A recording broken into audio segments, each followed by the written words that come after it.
টিয়কত প্ৰাপ্য বিচাৰি স্বাস্থ্য বিভাগৰ চতুৰ্থ বৰ্গৰ অস্থায়ী কৰ্মচাৰীৰ প্ৰতিবাদ সুদুত্তৰ নাপালে শীঘ্ৰেই হ'ব স্বাস্থ্য বিভাগ অচল অৱস্থা সমগ্ৰ ৰাজ্যৰ লগতে টিয়ক এফআৰইউটো স্বাস্থ্য বিভাগৰ সদৌ অসম অস্থায়ী চতুৰ্থ বৰ্গৰ কৰ্মচাৰী সন্থাৰ যোৰহাট জিলা শাখাই যোৱা 2 ডিচেম্বৰৰ পৰা 11 ডিচেম্বৰ পৰ্যন্ত কলা বেজ পৰিধান কৰি কৰ্মত নিয়োজিত হৈ নিজৰ প্ৰাপ্য বিচাৰি প্ৰতিবাদ সাব্যস্ত কৰিছে উল্লেখ্য যে 2010 চনৰ পৰা আজি পৰ্যন্ত বৰ্তমানৰ মুখ্যমন্ত্ৰী তথা সেই সময়ত ৰাজ্যৰ স্বাস্থ্য বিভাগৰ দায়িত্বত থকা ডক্টৰ হিমন্ত বিশ্ব শৰ্মাক এই সকল অস্থায়ী চতুৰ্থ বৰ্গৰ কৰ্মচাৰীয়ে বহুবাৰ নিজৰ মজুৰি তথা চাকৰি নিয়মীয়াকৰণৰ বাবে স্মাৰকপত্ৰ প্ৰদান কৰি আহিছে যদিও বিগত সুদীৰ্ঘকালে কোনো সুদুত্তৰ নাপালে ইপিনে ৰাজ্যৰ স্বাস্থ্য বিভাগে বিগত সময়ছোৱাত বহুবাৰ এই সকল কৰ্মচাৰীৰ আহ্বান তাৎক্ষণিকভাৱে কাৰ্যকৰী কৰিবলৈ প্ৰতিবাৰে নিৰ্দেশনা জাৰি কৰি আহিছে যদিও আজিকো প্ৰতি কাৰ্যক্ষম হোৱা নাই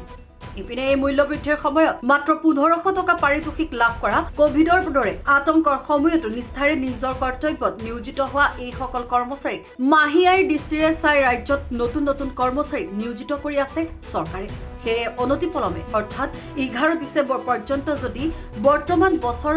ধৰি কৰ্মৰত স্বাস্থ্যকৰ্মীৰ দাবীসমূহ ৰাজ্য চৰকাৰে পূৰণ নকৰে তেন্তে অনাগত দিনত অধিক জংগী আন্দোলন গঢ় দিয়াৰ হুংকাৰ প্ৰদান কৰিছে সংগঠনটোৱে লগতে এগৰাকী ভাৰতীয় নাগৰিক হিচাপে বৰ্তমান কৰ্মৰত কৰ্মচাৰীসকলক নিজৰ প্ৰাপ্য আদায় দিবলৈ কাতৰ আহ্বান জনাইছে ৰাজ্যৰ মুখ্যমন্ত্ৰী যদি আপুনি তেতিয়াই আমাক 2010 চনত যেতিয়া গুৱাহাটী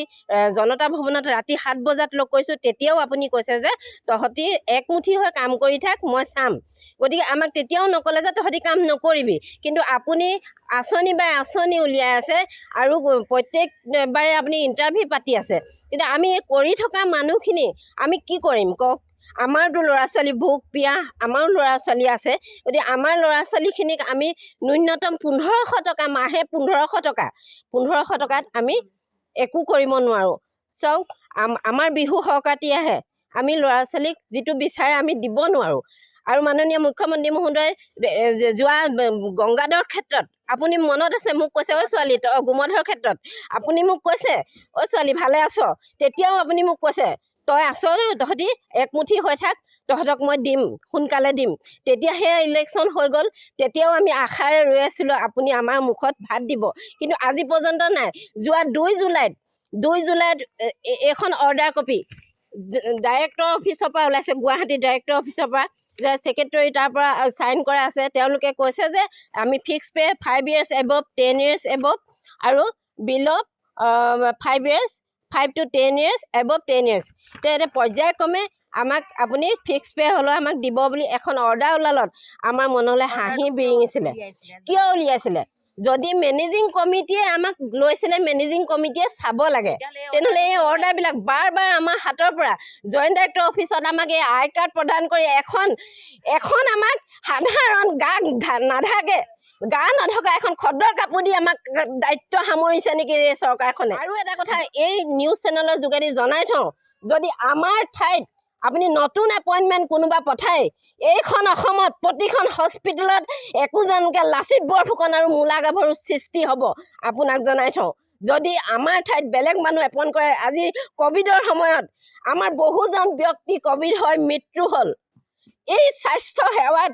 এই ক'ভিডৰ সন্মুখত যুদ্ধ কৰি মৃত্যু হৈ গ'ল দৰমহা নোপোৱাকৈ গতিকে আমিও ক'ভিডৰ সময়ত যুদ্ধ কৰি আমিও আজি পৰ্যন্ত আমি এই 1500 টকাত আমি ভাত মুঠি যোৱা মাৰিব নোৱাৰাকৈ আমি চলি আছোঁ বেজ পৰিধান কৰিছোঁ 2 ডিচেম্বৰৰ পৰা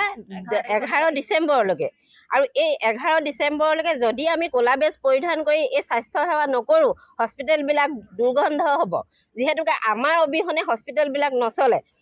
গতিকে আমি 11 ডিচেম্বৰলৈকে এই আমি যিটো আন্দোলন ক'লা বেজ পৰিধান কৰি যাম 11 তাৰিখ প্ৰতিবাদ কৰি যাম যদি 11 ডিচেম্বৰৰ ভিতৰত আমি কিবা এটা সিদ্ধান্ত নাপাওঁ টিয়কৰ পৰা বিৰাজ বৰাৰ ৰিপৰ্ট টাইম অফ আছাম সময়ৰ খবৰ সময়ত পাবলৈ ফলো কৰক টাইম অফ আছাম।